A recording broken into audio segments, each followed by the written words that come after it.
and welcome to another NovaPans Handpans lesson. Today is lesson 11, and we're going to be doing something which perhaps is arguably one of the most important things on the handpan. It's called ghosting. Now, I'm sure you've come across this in other tutorials online. Ghosting is when you play notes, but you play them ever so quietly that it's almost as if they don't exist. Something like...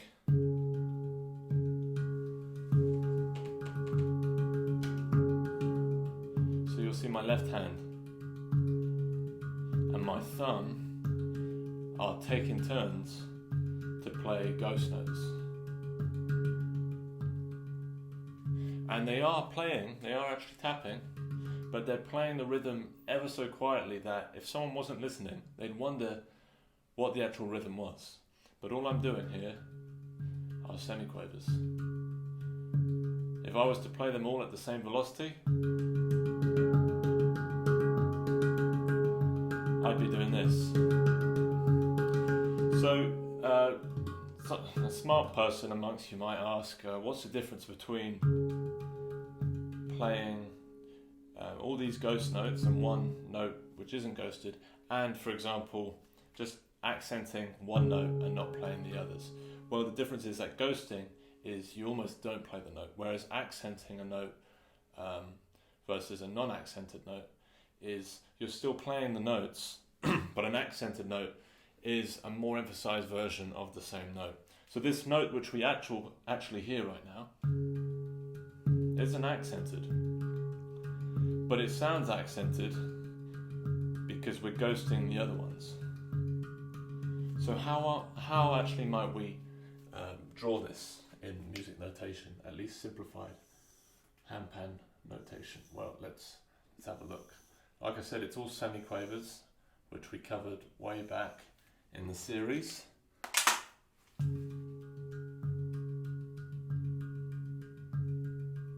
So what we're doing is 8 semiquavers.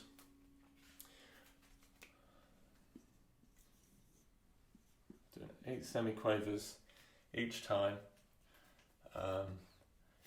with the first note being an actual note and the other notes being ghost notes. So that would be something like this. And now it's worth knowing that, it's worth making a point here that the ghost notes aren't actually on the ding, they're on the shoulder of the ding. And we haven't actually come up with a symbol for the shoulder. Now we've come up with a symbol for percussive slaps like this, right, and harmonics, but we've not. What should we do? Well, it should definitely be on the same line as the ding, but it should be a different symbol, and I'm going to opt for a cross, okay? Now, that's not to be confused with the percussive slaps on the space here. This is a shoulder note on the actual ding itself, okay? Now, here we go, this is how we do them. They're all semiquavers. Semiquavers come in groups of 4.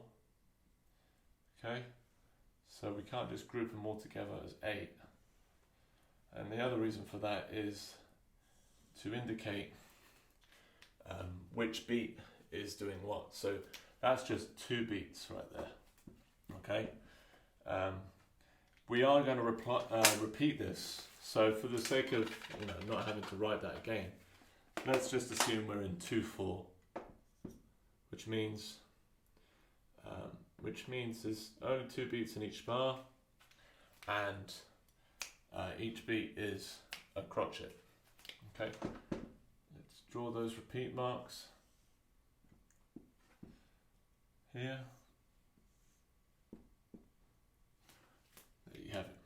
Now, these shoulder notes are just normal shoulder notes right now. There's nothing indicating whether they're ghost notes, accented, or whatever.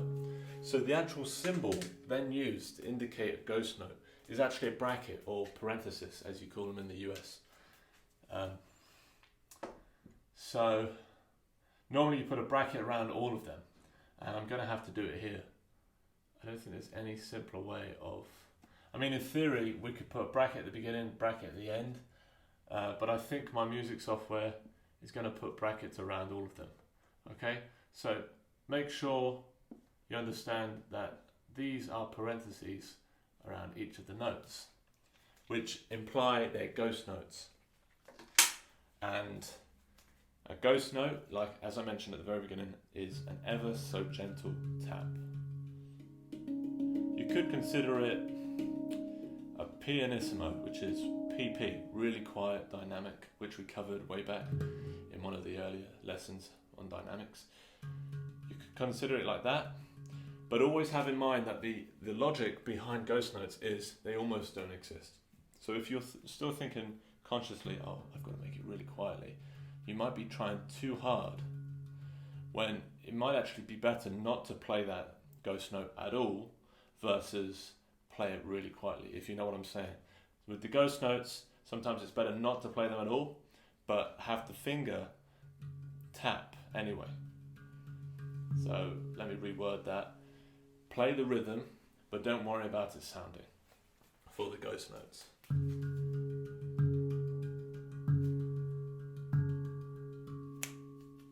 2. That's my tempo. 2. 1 E, 2. 1 E and E. 2. 1. Da, da, da, da, da, da. That's my tempo. 1 E and the 2 E and the 1 E and the 2 E and the 1 E and the 2 E and the.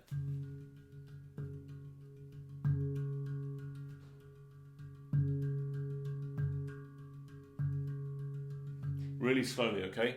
1 and 2 means 1 E and the 2 E and the 1 E, 2 E and the 1 E and the 2 E, 1 E and the 2 E and the 2 E and the. Now this might seem really dull, but every time I give you a demo, you'll understand the importance of learning such basic techniques such as so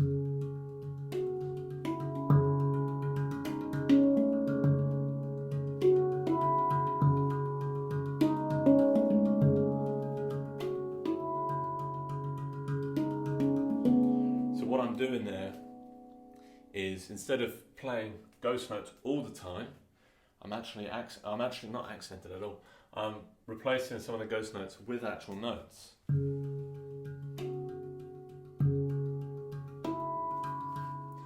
And what I'm doing actually, at least in that example just then, is replacing the first semiquaver ghost note of the second set of semiquavers, and I was playing 9/8, so I was playing there. Notice how it's not got any brackets around it, i.e. it's parentheses. It's draw those lines back. It's a normal note, okay? So these two are normal notes. Oh, I forgot there. It's a normal note, so it shouldn't have a cross, okay? So now this one is.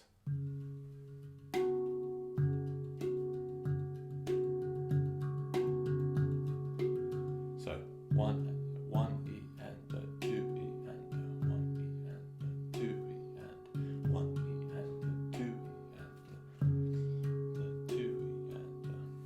Remember, if you're trying to get that, play it really slowly. 1, 2, 1 E and the 2 E and the 1 E and the 2 E, 1 E and the 2 E and the. Let me draw the actual hand positions for you. So it's right, left.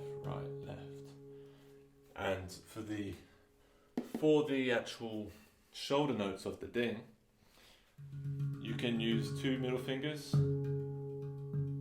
or you can use your thumb like me. Why am I using my thumb? Well, not only is it more comfortable, but I feel like I'm ready to get up there if I have to with my middle finger, because the thumb is doing the busy work there.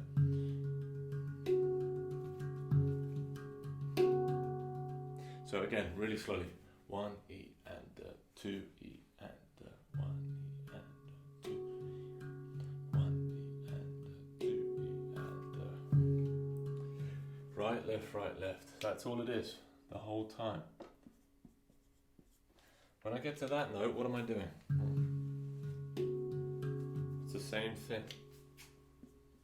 Right, left, right, left. Okay, so that's your hand positioning. Now that's a basic example of how you can implement ghost notes into 2 sets of semiquavers. If you wanted to challenge yourself, you could swap out some of those ghost notes and replace them with actual notes yourself. A ghost note on another note, just so that you don't assume that they have to be crosses in order to be a ghost note. Let me draw that. We'll do another example. So we'll draw another set of staves, 5 staves. I say this every time. I'm really just trying to make this more interesting while I draw these. Again, well, let's not do it on there.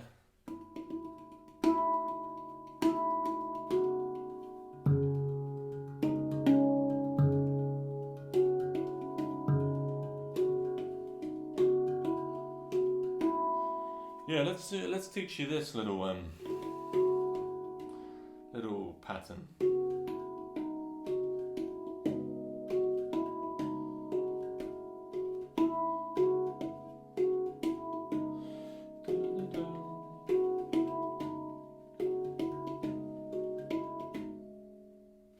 Though it is a dotted rhythm, that is quite a challenge. I think I'll actually try to teach you that at a later stage, but right now we will get back to the ding.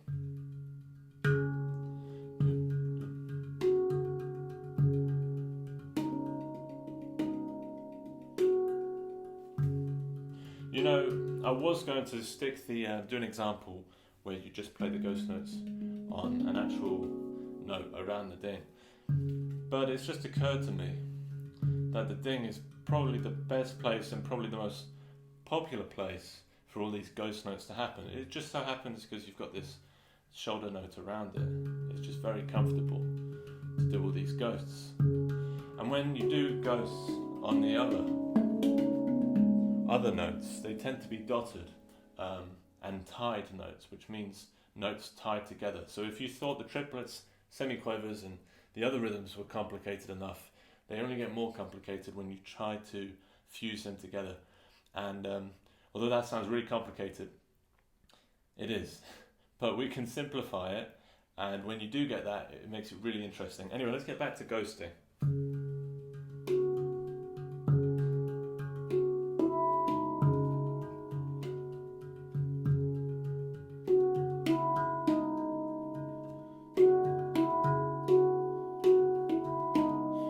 Okay, we can do this.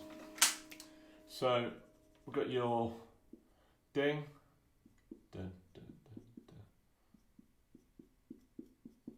So that's literally your semiquavers. These may not necessarily be joined, but they're definitely semiquavers, right, for this. Okay. These are ghost notes, hence the parentheses, brackets.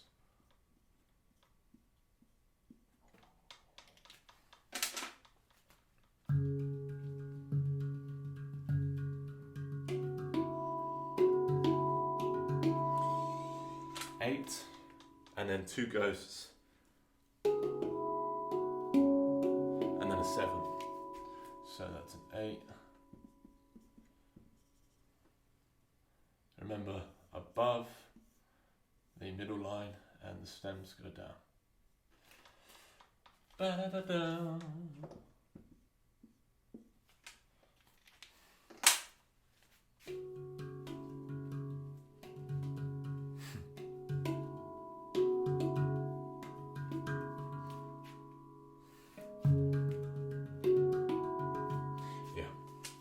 Simpler than I thought, and it's going to be easier than you thought too.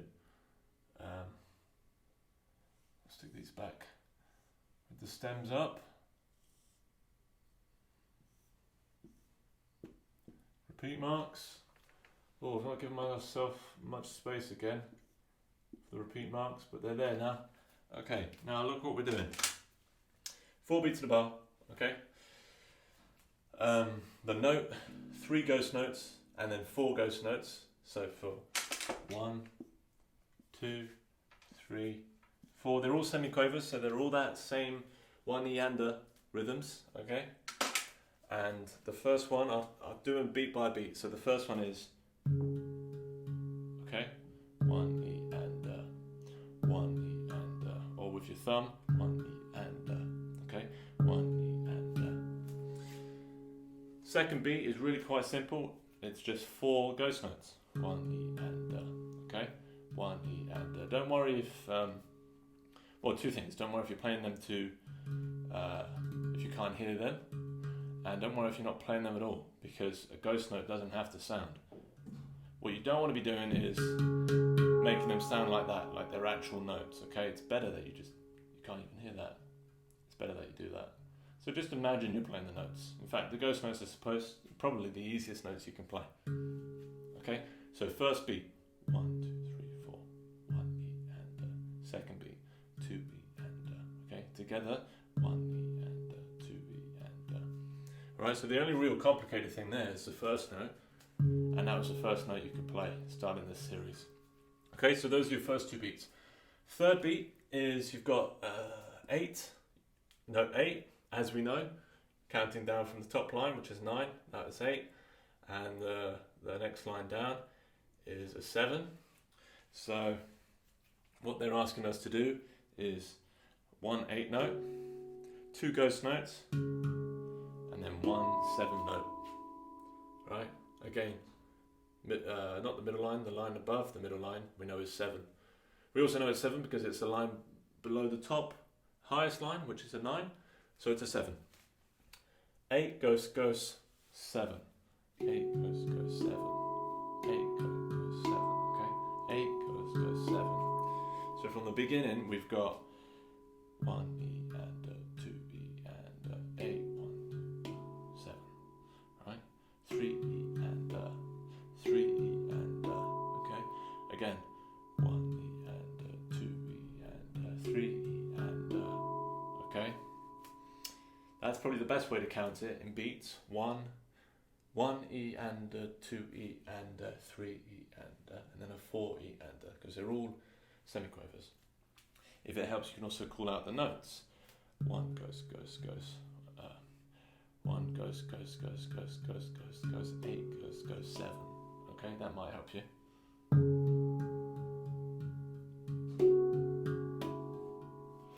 And then the last beat is just exactly what you've done in the second beat.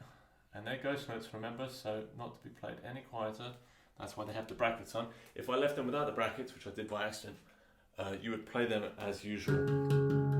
And we're not here in lesson 11 just to play notes now. We're ghosting them. So beat 4 is exactly like beat 2. There's nothing more interesting than that. It's the same hand positions as well. So remember, the whole way through I'm going right, left, even with the funky bit. Beat 3. So from the beginning it's 1-E-ander, 2-E-ander, 3-E-ander, 4, 1, 2, 3, 4. Now I don't know why I changed from counting from the beats to the actual semiquaver numbers, but let's do it again with the beats. 1-E-ander, 2. It's alright. 1-E-ander, 2-E-ander, 3-E-ander, 4-E-ander. Okay, did you get that? 1-E-ander, 2. 1-E-ander, 2-E-ander, 3-E-ander, 4-E-ander. Really slowly. Da, da, da, da, da, da, da, da, da, da, da. 1-E-ander, 2-E-ander, 3-E-ander. Now, I forgot to play the 4th semiquaver there on the 7th note. So you have to make sure you're awake, okay? That probably means turning the aircon on and not doing a video at 33 degrees Celsius. But if you can stay concentrated through that, if I can, then you guys can do this at normal temperature. Okay, again. 1-E-ander, 2-E-ander, 3-E-ander, 4-E-ander. Again, we've got the repeat.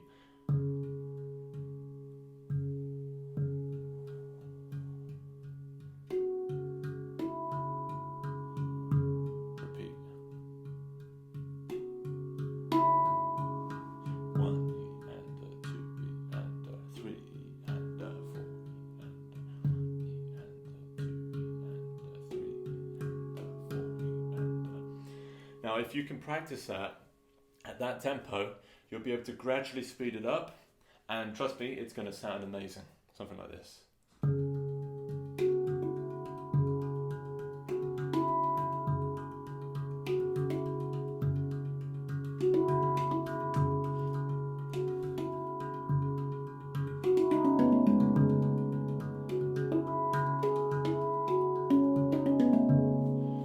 Obviously I didn't write that, those special bits, but that's the idea of how you can develop ghosting and semiquavers. So now you've got the secret of most virtuosic handpan pieces where they're ghosting and they're playing semiquavers, and sometimes they're accented as well. Go through our practice material and you'll be able to learn the actual foundations to some of these most interesting pieces which are out there. And they all come down to being able to ghost.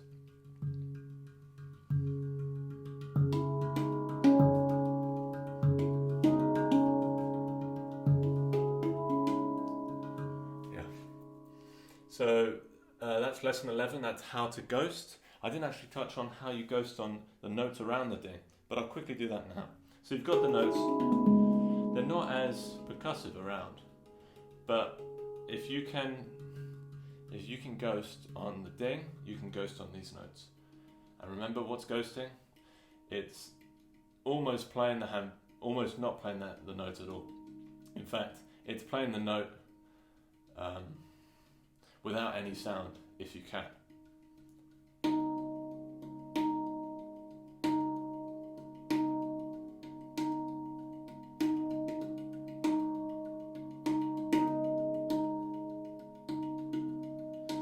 So that was me just playing note 2, 4, 6 with this rhythm. So really interesting. My personal favourite technique is ghosting. I do it all the time.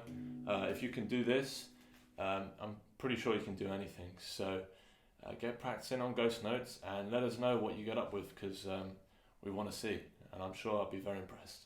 So see you at the next video and check out the practice material.